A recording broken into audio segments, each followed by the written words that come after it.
Iba yung ano niya. FO.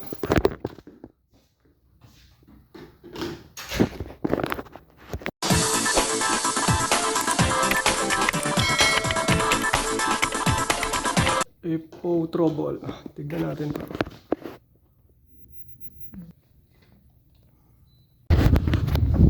So ito, suspected ko may leak to. Ayan. Kasi kung titignan mo yung kabila, tuyo. Hindi ko lang kung nakikita ninyo. So para sa atin ihigpitan, gamitan natin ito.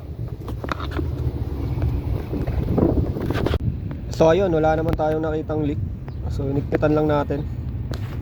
So habang inoobserbahan natin yan, kargaan na natin yan para malaman na kung aandar.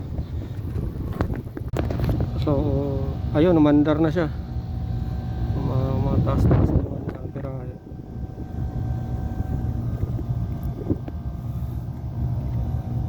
So obserbahan pa natin. So hanggang dito lang kasi medyo mainit dito at umiinit ang cellphone natin. Obserbahan natin after nyan. Sige, maraming salamat.